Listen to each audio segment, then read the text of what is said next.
আপনাকে 1 লিটার বিশুদ্ধ ground water দেওয়া হলো, খাস বাংলা যাকে নলকূপের পানি বলা হয়, এবং আরও 1 লিটার বোতলজাত পানি দেওয়া হলো। এখন আপনি সিদ্ধান্ত নেন কোন পানিটা নেবেন।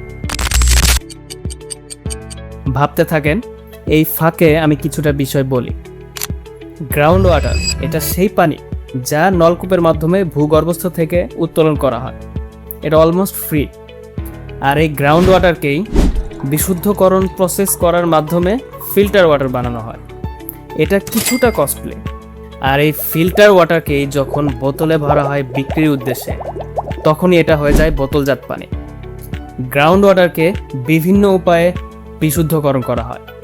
সব থেকে বেস্ট এবং latest technology river osmosis system, আরও সিস্টেম। এই রিভার অসমোসিস সিস্টেমে কি করা হয়? পানির মধ্যে থাকা বিভিন্ন metal, virus, bacteria, minerals, alkaline এগুলোকে আলাদা করে ফেলা হয়।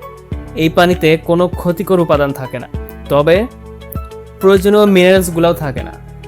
গ্রাউন্ড ওয়াটারে 80টিরও বেশি মিনারেলস থাকে, যা আমাদের বডির জন্য খুবই দরকারি। অবশ্য আরও সিস্টেমে আর্টিফিশিয়ালি কিছু মিনারেলস অ্যাড করে দেওয়া হয়। অ্যাপ্রক্সিমেটলি 10%-এর মতো অ্যাড করা হয় এবং বাকি 90%-এরই ঘাটতি থেকে যায় এই বোতলজাত পানিতে। সাথে আরও মাইক্রোপ্লাস্টিকের ঝুঁকি তো আছেই। এই বোতলজাত পানি শর্ট টাইমের জন্য নিরাপদ। আমিও ভাবতাম আপনাদের মতো যে বোতলজাত পানি এটা সবথেকে ভালো, সবথেকে হেলদি, এবং বাস্তবতা হচ্ছে বিশুদ্ধ গ্রাউন্ড ওয়াটারই হচ্ছে সবথেকে বেস্ট ওয়াটার।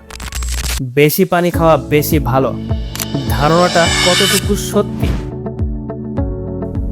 পানি মূলত 2 ভাগ হাইড্রোজেন এবং 1 ভাগ অক্সিজেনের দ্বারা তৈরি একটি উপাদান। পানি শুধুমাত্র H2O নিয়ে গঠিত না, পানির মধ্যে বিভিন্ন মিনারেলস থাকে। 80টিরও বেশি মিনারেলস পানির মধ্যে মিশ্রণ অবস্থায় থাকে, যেটা আমাদের শরীরের পক্ষে খুবই দরকারি।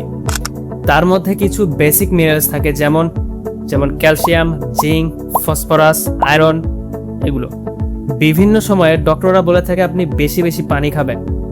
এটা বলে থাকে বিভিন্ন সিচুয়েশন অনুযায়ী। তার মানে এটা না যে আমাদের সব সময় বেশি পানি খেতে হবে। 2005 সালে নিউ ইংল্যান্ড জার্নাল অফ মেডিসিনের একটি গবেষণায় দেখা যায় 13% ম্যারাথন রানার হাইপোন্যাট্রিমিয়ায় আক্রান্ত হয়েছিলেন অতিরিক্ত পানি পান করার কারণে। এই হাইপোন্যাট্রিমিয়া হলো বডিতে সোডিয়ামের ঘাটতি। এই সোডিয়ামের ঘাটতি হলে বডি প্রেশার ফল করতে পারে, মাথা ঝিমানো আসতে পারে, ঝিমঝিম লাগতে পারে, মাথা ব্যথা করতে পারে, বমি ভাব আসতে পারে, খারাপ লাগা কাজ করতে পারে। 2007 সালে আরও একটি হার্ভার্ড মেডিকেল স্কুলে গবেষণায় দেখা যায় ম্যারাথন দৌড়বিদদের মধ্যে কেউ কেউ অতিরিক্ত পানি পান করার ফলে হাইপোন্যাট্রিমিয়াতে আক্রান্ত হয়েছিলেন। শুধু পানিই নয়, প্রয়োজনের তুলনায় যে কোনো কিছুই বেশি বেশি করা জীবনের জন্য হুমকি।